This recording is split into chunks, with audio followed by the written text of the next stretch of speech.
Nunca pensé que acabaría escondido detrás de una columna en el hall de un hotel de Alicante, con el corazón golpeándome el pecho y un café frío en la mano, viendo cómo mi mujer entraba cogida del brazo de otro hombre.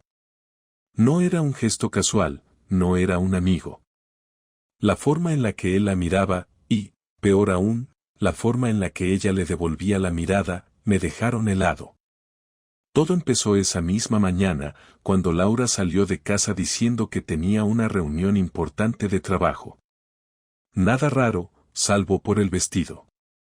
Un vestido que no me ponía ni en nuestros aniversarios.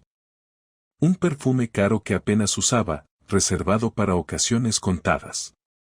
Y los tacones, esos que siempre decía que le destrozaban los pies. No iba a seguirla. No era ese tipo de marido. Pero el destino, o la mala suerte, se encargó de meterme en el mismo hotel. Tenía que pasar por allí para ver a un cliente, y justo en la entrada, la vi aparecer. Reía, le tocaba el pecho mientras le susurraba algo, y él no paraba de tocarle la cintura. No sabía qué hacer. Si salir y enfrentarla ahí mismo, o esperar. Algo en mí decidió esperar. Y así fue como terminé escondido, viendo cómo pedían una habitación en recepción. Una habitación doble. Lo que ocurrió después fue el inicio del mes más destructivo de mi vida. En cuanto los vi subir por el ascensor, sentí que me ardían las manos de la tensión, pero me obligué a no moverme. Sabía que si reaccionaba sin pensar acabaría perdiendo cualquier oportunidad de saber exactamente qué estaba pasando. Esperé unos minutos en el hall fingiendo revisar mi correo en el móvil y, cuando el recepcionista quedó libre, me acerqué con toda la calma que pude. Le expliqué que estaba buscando a unos conocidos que habían llegado hace poco y que no estaba seguro de si se habían alojado allí o solo habían venido a tomar algo. No sé si fue mi tono serio o que la curiosidad también le picaba al chico, pero me soltó sin problema que la pareja había reservado una habitación en la cuarta planta y que la estancia estaba pagada por adelantado para 2 noches. Eso no solo me dejó claro que no era algo improvisado, sino que llevaban tiempo planeándolo. Subí por las escaleras para evitar coincidir con ellos en el ascensor y me detuve en el pasillo. Había 4 habitaciones ocupadas y un carrito de limpieza a un lado. La camarera no estaba, así que me acerqué al carrito y tomé prestado un par de toallas limpias. Caminé hasta la puerta que coincidía con el número que el recepcionista me había indicado y toqué suavemente, como si fuera parte del servicio. Nadie respondió. Toqué de nuevo, esta vez con un golpe más seco. Escuché movimiento dentro y una voz masculina que decía algo, seguida de la risa de Laura. No necesité más para confirmar lo que mi cabeza ya estaba procesando, pero aún así permanecí allí, pegando el oído a la puerta durante unos segundos más. La risa se convirtió en un murmullo y luego en silencio. Bajé rápido las escaleras y salí del hotel sin mirar atrás. No podía quedarme en el pasillo como un idiota esperando que abrieran. Tenía que pensar en el siguiente paso. Mi primera idea fue volver a casa y esperar a que ella regresara, pero no quería que todo se convirtiera en una discusión a gritos sin pruebas claras que pudiera usar después. Caminé varias calles hasta encontrar un bar con terraza y pedí un café que no probé. Desde allí, llamé a un amigo que trabaja en seguridad y le pedí un favor. Le expliqué, sin adornos, que necesitaba una cámara pequeña, fácil de ocultar, y que tenía que tenerla en menos de 1 hora. Cuando colgué, me quedé mirando el tráfico mientras repasaba en mi cabeza las últimas semanas. Las salidas improvisadas, las llamadas que contestaba desde la cocina, los mensajes que le sacaban una sonrisa y que jamás me enseñaba. Siempre había excusas, siempre había un motivo aparentemente inocente. Hasta ese momento me había parecido más cómodo creer que eran paranoias mías que enfrentar la posibilidad de que me estuviera engañando. Ahora ya no había lugar para dudas, pero sí para la confirmación completa. Mi amigo llegó al cabo de 40 minutos con una bolsa deportiva. Me entregó una cámara del tamaño de un mechero, con batería suficiente para horas y la posibilidad de conectarla al móvil en directo. Me dio instrucciones rápidas sobre cómo usarla y se marchó sin hacer preguntas. Volví al hotel caminando despacio, repasando cada paso para no cometer errores. Entré como si nada, crucé el hall y tomé el ascensor hasta la cuarta planta. Me paré un par de puertas antes y esperé a que no hubiera nadie en el pasillo. En menos de un minuto, la cámara estaba colocada en el marco del pasillo frente a la puerta de su habitación, bien disimulada. Bajé de nuevo, salí del hotel y me senté en un banco de la plaza de enfrente, conectado al video en tiempo real. Durante un rato no pasó nada.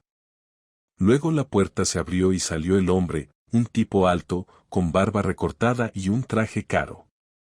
Miró hacia los lados antes de dirigirse al ascensor. Minutos después, Laura salió con una bata del hotel, hablando por teléfono, y se quedó en el pasillo unos segundos antes de volver a entrar.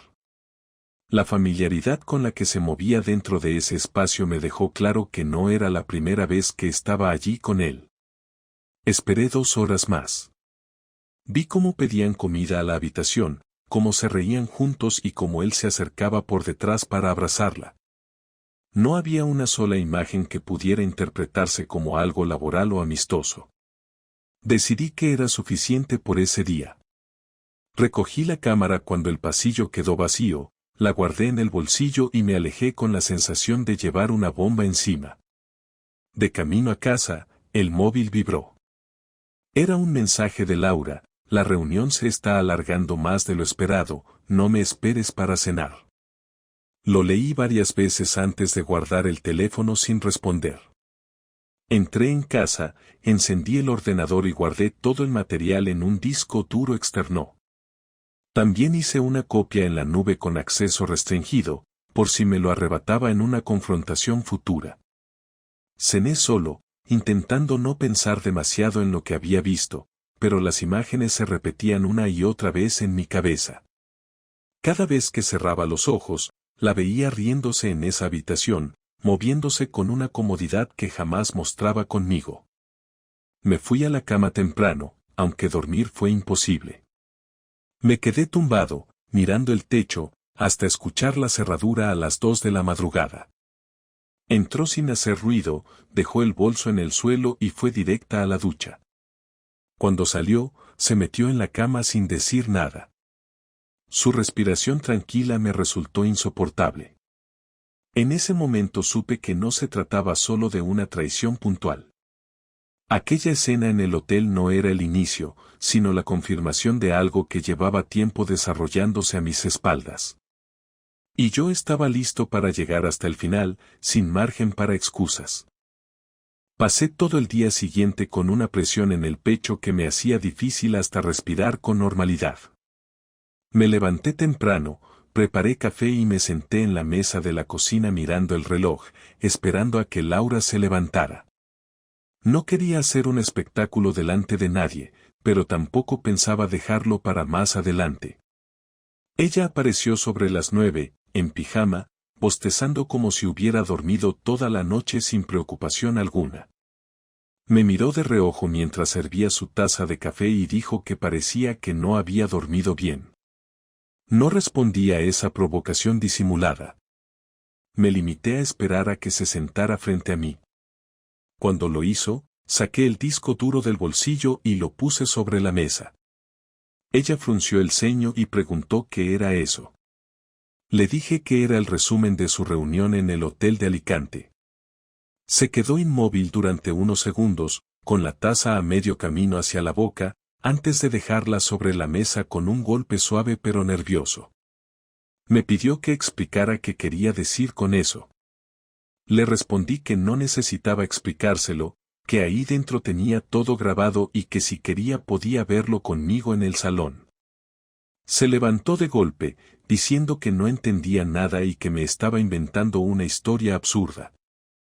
Me mantuve sentado, observando cada movimiento, cada gesto, y le dije que la había visto entrar con él, que sabía el número de habitación, que había escuchado su voz detrás de la puerta y que tenía grabaciones del pasillo en las que se veía perfectamente quién entraba y salía. Laura palideció. Intentó recuperar el control diciendo que estaba exagerando, que sí, había estado con un compañero, pero que era para preparar un proyecto importante y que necesitaban privacidad para trabajar. Le pregunté si la privacidad incluía pedir una habitación doble para 2 noches, comer juntos en Albornoz y reírse en la puerta abrazados. Su respuesta fue un silencio largo, roto solo por el sonido de la cafetera. Luego se acercó, apoyó las manos en la mesa y dijo que no tenía derecho a espiarla. Le contesté que había dejado de tener derecho a mi confianza en el momento en que cruzó la puerta de ese hotel con él, y que si quería hablar de derechos podríamos hacerlo con un abogado delante. La tensión en la cocina era tan densa que apenas podía escuchar el tráfico de la calle. Ella se dejó caer en la silla y se cubrió la cara con las manos. Dijo que no quería que esto se convirtiera en una guerra. Le respondí que no era una guerra, era la consecuencia directa de sus decisiones, y que yo solo estaba mirando los hechos. En ese momento, levantó la vista y soltó que no había pasado nada físico, que todo se había quedado en charlas y en una conexión personal que no tenía conmigo desde hacía años. Me reí sin ganas y le dije que, si esa era su defensa, entonces estaba admitiendo que había buscado lo que no encontraba aquí en otro hombre. Laura cambió de táctica. Dijo que yo llevaba meses distante, que estaba más pendiente del trabajo y que no me daba cuenta de que ella también necesitaba atención.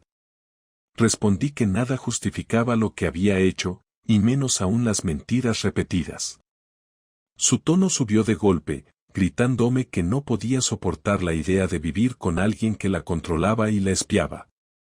Yo le respondí con la misma fuerza, diciéndole que no había empezado a sospechar por capricho, que había llegado a ese punto porque cada vez se alejaba más y se encerraba en una vida que no compartía conmigo. Se levantó otra vez y empezó a caminar por la cocina como un animal enjaulado, buscando algo que decir para salir airosa. Yo la observaba en silencio, decidido a no ceder terreno. Me pidió que borrara las grabaciones y que dejáramos todo atrás, como si no hubiera pasado. Le dije que no iba a borrar nada, que no confiaba en ella y que necesitaba tiempo para decidir qué iba a hacer con nuestro matrimonio. La frase la golpeó. Por primera vez en toda la conversación, vi miedo real en su cara. Preguntó si pensaba dejarla. Respondí que todavía no lo sabía, pero que si quería tener alguna posibilidad de arreglar algo, lo primero que tenía que hacer era contarme toda la verdad, sin rodeos. Laura se sentó otra vez, esta vez con los hombros caídos. Dijo que se habían conocido en una reunión de trabajo hacía meses, que habían empezado a coincidir más y que la atracción fue creciendo. Afirmó que en el hotel no habían llegado a acostarse, pero que sí habían hablado de hacerlo. Le pregunté si pensaba que esa diferencia me hacía sentir menos traicionado. Contestó que no lo sabía, que estaba confundida, que en ese momento creía que quería algo distinto y que él le ofrecía una novedad que ya no sentía conmigo. Me mordí la lengua para no decirle lo que pensaba realmente sobre esa novedad y le recordé que mientras ella buscaba emociones nuevas, yo me había mantenido fiel, cuidando de nuestra casa y confiando en ella. La conversación duró más de 1 hora, llena de idas y venidas, acusaciones y justificaciones. Terminó cuando le dije que esa noche dormiría en el sofá y que no quería verla intentar hacer vida normal como si nada hubiera pasado. Le advertí que las grabaciones y la información estaban a salvo y que, si intentaba darme la vuelta a la situación o manipularme, las usaría sin pensarlo. Se quedó sentada en silencio mientras yo me levantaba, cogía el disco duro y me encerraba en el salón. Esa mañana había dejado claro que, pasara lo que pasara después, nuestra relación ya no estaba en el mismo punto y que la línea que había cruzado no podía deshacerse. Esa noche apenas pegué ojo. Me quedé en el sofá, con las luces apagadas y el disco duro encima de la mesa, repasando mentalmente cada palabra que habíamos cruzado en la cocina. Sabía que, aunque Laura hubiera confesado parte de lo que había hecho, seguía ocultando cosas y que su principal preocupación no era reparar nada sino salvar su propia imagen. La sensación de que intentaría girar la historia para presentarse como víctima me empujó a dejar de pensar en una reconciliación y centrarme en protegerme y, de paso, en devolverle el golpe. No quería venganza impulsiva, de esas que luego te dejan en peor posición. Necesitaba un plan preciso que la dejara expuesta y me diera ventaja en cualquier negociación futura, ya fuera para un divorcio o para establecer nuevas reglas en la relación. Lo primero que hice fue poner en orden todo el material que tenía. Copié los vídeos y audios en 3 discos duros diferentes, uno guardado en casa de un amigo de confianza, otro en la oficina dentro de una caja fuerte y otro en un cajón bajo llave en casa. También creé una carpeta en la nube con contraseña y acceso restringido únicamente a mí. No quería correr el riesgo de que Laura descubriera el material y lo destruyera. Después de asegurar las pruebas, comencé a recopilar cualquier rastro de comunicación que pudiera existir entre ella y ese hombre, registros de llamadas, mensajes de correo, fotos que pudiera haber en sus redes, comentarios públicos y cualquier detalle que ayudara a demostrar que su relación no era inocente. Sabía que para mover las piezas correctamente debía entender quién era él y qué riesgo suponía para ella. Una búsqueda rápida en Internet me dio su nombre completo y su puesto en la empresa. Encontré su perfil en LinkedIn, algunas entrevistas que le habían hecho en medios locales y fotos en eventos corporativos. No tardé en dar con su estado civil, casado y con 2 hijos adolescentes. Esa información abrió una nueva posibilidad. Si su mujer no sabía nada, podría convertirse en un factor de presión. No tenía prisa, pero la opción quedaba sobre la mesa. Durante los días siguientes mantuve una actitud controlada en casa. Hablábamos lo justo sobre temas prácticos, evitando entrar en discusiones abiertas. Laura parecía aliviada por la calma aparente, pero yo veía cómo revisaba su móvil a escondidas y cómo se ausentaba más tiempo de lo normal para hacer recados.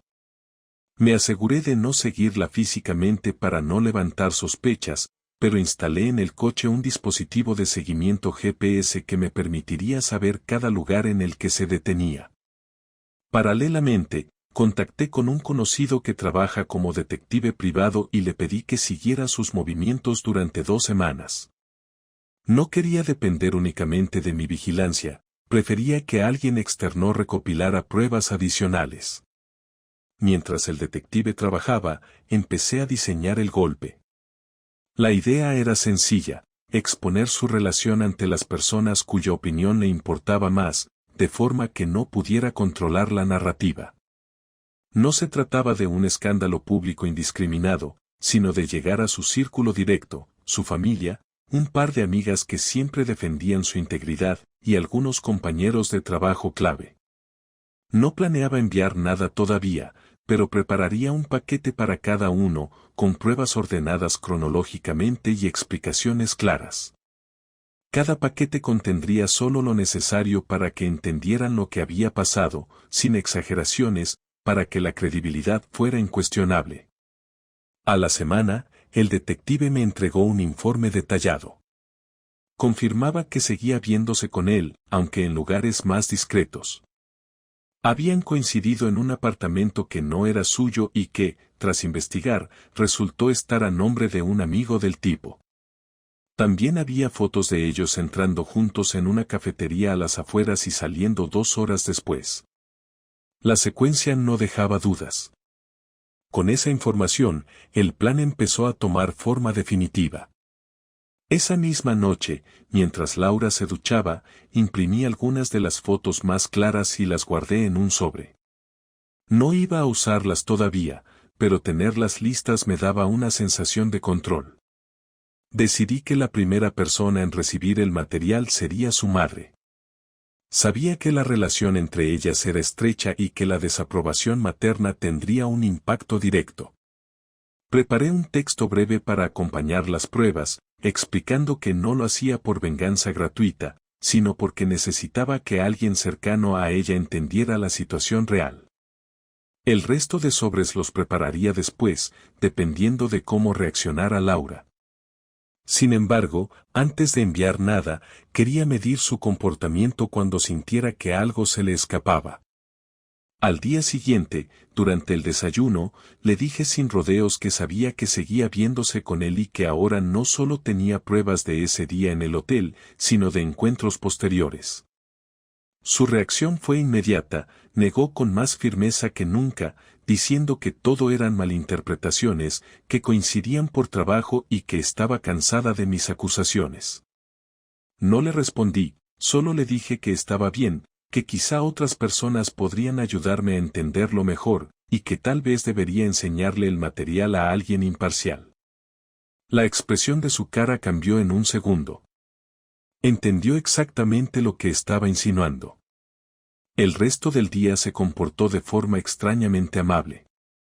Me mandó mensajes preguntando qué quería para cenar, me llamó a media tarde para saber cómo iba mi jornada y se mostró servicial en casa. Era evidente que estaba intentando rebajar la tensión. Yo no aflojé. Me limité a responder con frases cortas y a no iniciar conversaciones. Sabía que estaba nerviosa y quería que esa inquietud creciera. Esa noche, mientras fingía ver la televisión, revisé en el ordenador el borrador del paquete que iba a enviar. Añadí las nuevas fotos y las notas del detective y lo guardé en un USB protegido con contraseña. El plan estaba listo para ejecutarse en cualquier momento. No tenía prisa, porque entendía que la presión silenciosa era una herramienta más potente que una explosión inmediata. Cada día que pasara sin saber si yo iba a mover ficha sería un día en el que perdería confianza y control. Me fui a dormir sabiendo que, a partir de ese momento, cualquier paso que diera sería calculado y con un objetivo claro, dejarla sin margen de maniobra y con la certeza de que sus acciones no iban a quedar ocultas. La venganza ya no era una idea difusa, sino un proceso en marcha que solo necesitaba el momento exacto para ejecutarse. Esperé hasta el domingo para hablar con ella. Quería que la tensión acumulada durante la semana hiciera su efecto y que llegara a la conversación sin la arrogancia que había mostrado antes. Me levanté antes que Laura, preparé café y me senté en el salón con todo el material sobre la mesa, el informe del detective, las fotos impresas, el disco duro y el sobre dirigido a su madre. No lo puse de forma desordenada, sino perfectamente alineado, como si fuera una presentación formal. Cuando escuché que salía de la habitación, no dije nada. La dejé entrar en el salón y ver por sí misma lo que había sobre la mesa. Se quedó de pie, con las manos agarrando el borde de su bata, mirando el conjunto sin acercarse demasiado. «Siéntate», le dije, señalando la silla frente a mí. «Tenemos que hablar sin gritos y sin mentiras». Se sentó despacio, evitando mirarme a los ojos. Le expliqué que había pasado semanas recopilando todo lo que necesitaba para entender la magnitud de lo que había hecho. Le dije que no estaba interesado en más versiones edulcoradas, que ya conocía el lugar, las fechas y hasta la frecuencia de sus encuentros con él. Le empujé el informe del detective y le pedí que lo leyera. Lo hizo en silencio, con la cara cada vez más tensa.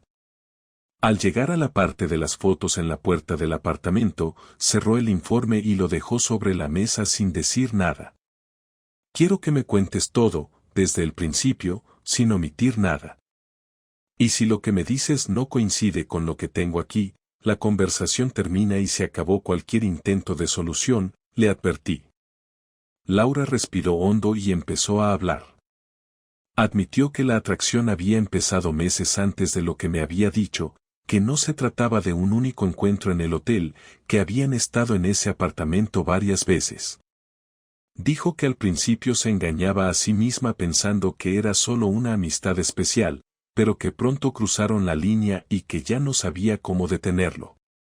Me confesó que en los últimos meses había pensado en dejarme varias veces, pero que no se atrevía por miedo a perder estabilidad económica y a enfrentarse al juicio de su familia. No lloraba, No buscaba dramatizar, simplemente soltaba los datos, como si al decirlo se quitara peso de encima. Entonces, ¿qué pensabas que iba a pasar? Pregunté. ¿Que yo iba a seguir aquí mientras tú mantenías tu segunda vida? No lo pensé de esa forma, Javier, respondió. Me decía a mí misma que era algo temporal, que lo dejaría antes de que tú lo supieras. Pues llegaste tarde, contesté. Y ahora no estamos aquí para decidir si me entero o no, sino que se hace con lo que ya es un hecho. Guardamos silencio unos segundos. Yo no quería precipitarme. Le expliqué que tenía todo listo para informar a su madre y a un par de personas más de su entorno, y que no me temblaría la mano si intentaba manipular la situación para presentarme como el culpable. Laura me pidió que no lo hiciera, que estaba dispuesta a cortar todo contacto con él si manteníamos la discreción. Le pregunté si creía que eso era suficiente después de lo que había pasado. No lo sé, dijo. Solo sé que no quiero perderlo todo por algo que, en el fondo, tampoco me da lo que pensé que me daría. El problema es que ya lo perdiste, respondí. Lo único que queda es decidir si quieres firmar unos papeles o si vas a aceptar un nuevo tipo de relación, una en la que la confianza está rota y en la que todo se revisa. Me miró sorprendida, como si no esperara que planteara una alternativa distinta al divorcio inmediato. Le expliqué que, si me quedaba, no sería bajo las reglas que teníamos antes. No habría salidas sin explicaciones detalladas, no habría secretos con el teléfono y cada gasto debería justificarse. Además, me reservaba el derecho de seguir adelante con el envío del material si veía cualquier señal de que retomaba el contacto con él o con cualquier otro. Eso no es un matrimonio, Javier, dijo con un tono entre molesto y resignado. Lo que teníamos dejó de serlo en el momento en que decidiste que otra persona podía ocupar un espacio que era mío. Esto es lo que hay ahora. ¿Lo tomas o lo dejas?, contesté sin alterar la voz. Se quedó pensativa durante un buen rato. No apartaba la vista de las fotos sobre la mesa. Al final, dijo que aceptaba las condiciones, que hablaría con él para dejar claro que no habría más encuentros y que me daría acceso a todo lo que necesitara para comprobarlo. Le respondí que eso era lo mínimo. Le advertí que no estaba prometiendo una reconciliación emocional, sino un acuerdo práctico para manejar la situación mientras decidía qué hacer a largo plazo. ¿Y si lo único que quiero es recuperar lo que teníamos?, preguntó casi en un susurro. Entonces tendrás que asumir que puede que no lo consigas, respondí. Esto no se arregla con promesas. Se arregla, si acaso, con tiempo y con acciones que demuestren que puedes ser honesta. Nos quedamos en silencio de nuevo. Ella recogió el informe y las fotos, como si quisiera apartarlas de su vista, pero yo se las quité de las manos y las guardé en una carpeta. Le dejé claro que ese material no iba a desaparecer y que, si volvía a darme un motivo, saldría de este salón hacia las personas adecuadas. No contestó. Se levantó y fue a la cocina, dejando el café enfriarse sobre la mesa. Yo permanecí sentado, repasando mentalmente lo que había conseguido. No era una victoria completa, pero había establecido el terreno de juego. Ahora todo dependía de si cumplía o si me empujaba a ejecutar la última parte del plan. Pasaron 3 semanas desde aquella conversación sin que ocurriera ningún incidente visible. Laura cumplió, al menos en apariencia, con las condiciones que le había impuesto. No hubo salida sin avisar, dejó el teléfono sobre la mesa cuando llegaba a casa y mantuvo un tono más prudente en todo lo que hacía. Sin embargo, yo no me engañaba. Sabía que el simple hecho de que se comportara así no significaba que la confianza estuviera reconstruida, porque no se trata de un gesto puntual sino de un cambio sostenido en el tiempo, y aún estábamos demasiado cerca de los hechos como para que eso tuviera un valor real. Por eso seguí utilizando el GPS en su coche, revisando los registros de llamadas y manteniendo contacto con el detective por si aparecía algo sospechoso. El informe que me entregó después de esas 3 semanas no incluía nada fuera de lo normal. Eso me confirmó que, al menos en ese periodo, no había intentado retomar el contacto con él. A pesar de eso, la sensación en casa no era de calma. Todo se había convertido en una convivencia fría, en la que las conversaciones se reducían a cuestiones logísticas y a comentarios superficiales. Ya no había gestos espontáneos ni momentos compartidos de forma natural. Yo no buscaba acercarme y ella tampoco parecía segura de cómo hacerlo. Era como vivir con un socio con el que mantienes un negocio en marcha, pero sin ningún interés personal en el otro más allá de las responsabilidades compartidas. En más de una ocasión pensé en que esa situación era, de hecho, una transición hacia el final definitivo, y que lo único que quedaba era elegir el momento y la forma más convenientes para cerrar el capítulo. Una noche, mientras cenábamos en silencio, decidí que ya no tenía sentido seguir alargando algo que no mostraba signos de recuperación. Le dije que teníamos que hablar y que no iba a ser una conversación negociable. Me miró sin soltar los cubiertos, como si esperara lo peor. Le expliqué que, aunque había cumplido las condiciones en las últimas semanas, eso no había cambiado la realidad de que la relación estaba rota. Le dije que no tenía interés en reconstruir algo que había dejado de tener valor para mí, y que prefería cerrar la historia ahora que seguir prolongando una rutina que no aportaba nada. ¿Estás diciendo que quieres divorciarte?, preguntó, sin levantar la voz. Sí. Y no es por castigo, es porque no quiero vivir en un estado de vigilancia constante. No quiero gastar energía en revisar cada paso que das para sentirme seguro. Eso no es vida para ninguno de los dos. No intentó convencerme de lo contrario. Se limitó a preguntar si pensaba utilizar el material que tenía. Le dije que no lo haría siempre que el proceso fuera limpio y sin intentos de perjudicarme legal o socialmente. Añadí que si detectaba cualquier maniobra suya para manipular la narrativa, no dudaría en usarlo. Asintió y dijo que entendía la condición. Después preguntó si podía quedarse en el piso hasta encontrar otro lugar. Le respondí que no tenía problema siempre que respetara el acuerdo de separación y que eso quedara por escrito para evitar malentendidos. Durante los días siguientes, redactamos con un abogado un documento que incluía la división de bienes, las condiciones de convivencia temporal y la fecha límite para que ella se marchara. No hubo grandes discusiones porque ambos queríamos que el proceso fuera rápido. Las reuniones eran impersonales, casi como si fuéramos desconocidos tratando un contrato. Lo único que la alteró visiblemente fue la cláusula que incluía mi derecho a retirar el permiso de estancia en el piso si rompía alguna de las condiciones. No lo discutió demasiado, pero quedó claro que no le gustaba. Cuando finalmente firmamos, experimenté una sensación de alivio inmediato.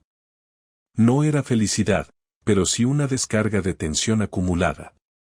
Esa misma noche, guardé todas las pruebas en una caja que dejé en casa de mi amigo, con la instrucción de que no las usara salvo que yo se lo pidiera. No quería seguir viéndolas ni tenerlas a mano, porque mi vida ya no iba a girar en torno a vigilar a Laura. Los últimos días de convivencia fueron extraños. No hubo escenas, ni reproches, ni intentos de reconciliación. Simplemente compartíamos el espacio de forma funcional hasta que ella empezó a llevarse sus cosas poco a poco. La mañana que se marchó definitivamente, cerró la puerta sin despedirse. No la seguí, no miré por la ventana, no quise convertirlo en un momento simbólico. Para mí, el final ya había ocurrido semanas atrás. En los días siguientes, la casa se sintió más vacía, pero también más clara. Sin tensión, sin esa sensación de estar en una trinchera esperando el próximo movimiento del otro. Me dediqué a reorganizar mis rutinas, a salir más con amigos y a retomar actividades que había dejado aparcadas. No buscaba llenar un vacío con ruido, sino recuperar la sensación de control sobre mi propia vida. La confianza en otra persona puede romperse en un segundo, pero la confianza en uno mismo requiere tiempo para reconstruirse, y yo estaba dispuesto a invertir ese tiempo. Mirando hacia atrás, no me arrepentía de haber planificado la venganza y de haber puesto condiciones estrictas antes de decidirme por el divorcio. No lo hice por crueldad, sino para asegurarme de que la decisión final no fuera una reacción impulsiva. Necesitaba verlo todo con distancia, confirmar que no había voluntad real de reconstrucción y, sobre todo, salir de la situación sin sentir que me habían arrastrado. Lo que aprendí es que, cuando alguien cruza ciertos límites, el perdón puede ser una elección, pero la confianza no es algo que se recupere por decreto. El capítulo con Laura terminó de forma controlada, sin escenas públicas ni guerras abiertas, y eso era exactamente lo que quería.